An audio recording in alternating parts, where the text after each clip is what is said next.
What's up, guys? This is gonna be chapter 2 of my 1911 Springfield Milspec. This is the A1 version. That's most 1911s you buy, unless they're World War I, are going to be 1911 A1's correct term for them. I've owned this gun for three and a half years now, so I've got quite a bit of trigger time on it. I've got thousands of rounds through it. Never had one failure. I did polish the feed ramp on it because it seemed like it needed a little bit of polishing.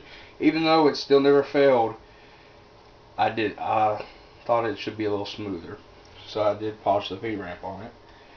And I think a lot of the lower grade 1911s could use that.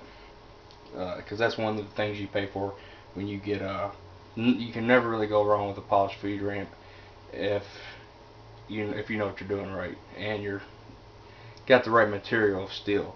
Because like on a Bursa, you don't want to polish a Bursa feed ramp because it's cast, it's not steel, and there's some other guns like that too. But anyway, this has been safety checked. I do not like the magazines that come with Springfield, so I do not like those at all. So I recommend if you do buy one of these type of guns, you use a more Wilson Combat. Chip McCormick's are alright. Act Mags, I really like Act Mags a lot. That's what that is right there. I shoot 8-rounders, but 7 or 8 rounds. One of the things about the Milspec, these are BHP fan. I won these from him in his video response contest. Some pretty grips right here. But wipe this off a little bit. And also cleaned up the finish on it. The 1911 channel.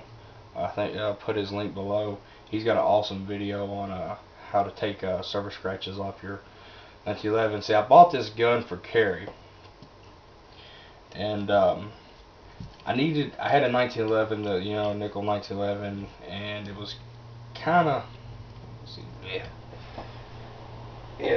Whenever you carry a gun, you put a lot of scratches on it. I don't care what finish it is. The hardest finishes in the world are going to get scratched up. So you carry it, you kind of got to be anticipating that.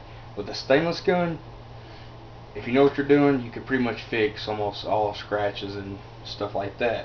And it's easy to do, whether than having the whole finish redone or removing the finish to a different coating or whatever. But anyway, and also they're high corrosion resistant, and their lubricity on it's better than finishes on most other finishes, like blue and stuff like that. But anyway, I just had some surface scratches where I carried it for a long time, and he's got. I was gonna do a video showing before and after, but his video was a lot better than what I was gonna do. So, and I didn't really want to copy him. So I'll just put his link down there below, and if you're interested in that yourself, you can take a link to it. Springfields, I got quite a few people that own Springfields, and that a lot of them have good luck with them. It's probably my favorite 1911 of all the brands. For my personal preferences, each one coats the original. Everyone's high quality, stuff like that. But if I was going to buy another Springfield, if I was going to buy another 1911, it'd probably be a Springfield. But one of the things about the Milspec when I originally got this was guns were pretty high at the time. It was around the Obama election or whatever. And it's also pretty hard to find. But I wanted this gun because I wanted a high quality 1911 with the right amount of features, and with the Milspec you get the features you need, everything you need, nothing really extra. You got high 3-dot sights, not special combat sights, but they are precise enough. They're more precise over the regular sights. They stand up higher, they're easier to use, they're decent sights. You got a lowered and flared ejection port, which I like that. You got just your standard one side safety. your rounded mainspring housing. You don't have a speed bump, which those things, ambidextrous safeties are better, commander hammers are better, but it's not needed. But better sights, titanium. It's also got a titanium ejector and firing pin, which will make it longer loose and safer for drop, and also better reliability with ejecting your rounds. And so it gives you that edge over the GI. And without it doesn't have the good looks of the commander hammer and the skeletonized trigger and the beaver tail. The beaver tail does do comfort. I do like a beaver tail, but pretty much like was it the Wally clap design? Everything you need, nothing you don't. That's kind of what I feel this pistol gives you. And they can be had for about $750, and like you can get a Rock Island for around $400-500. And to tell you the truth, I think they're as reliable because they're extremely got a good reputation. You can look online; it's almost hard to find anything bad about the guns besides finishing problems. I've had one.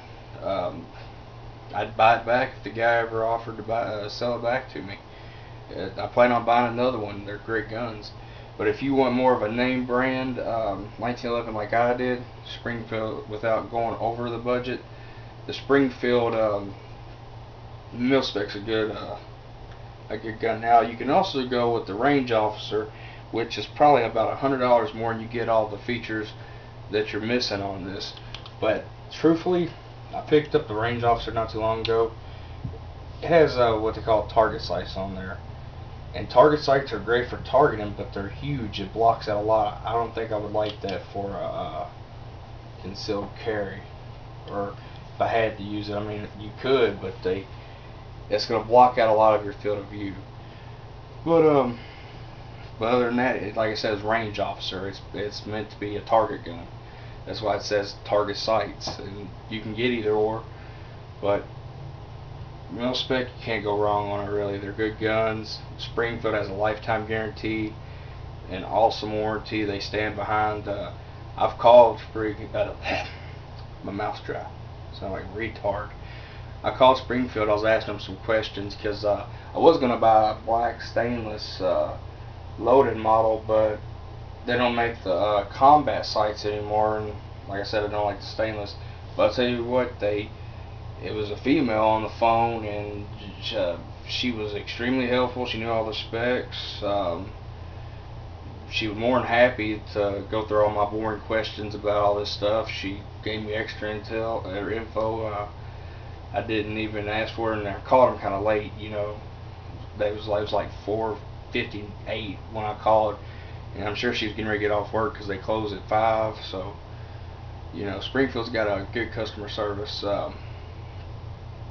Alright guys, I just wanted to throw another data point out there. Those of you looking to get a good 1911. Alright, thanks.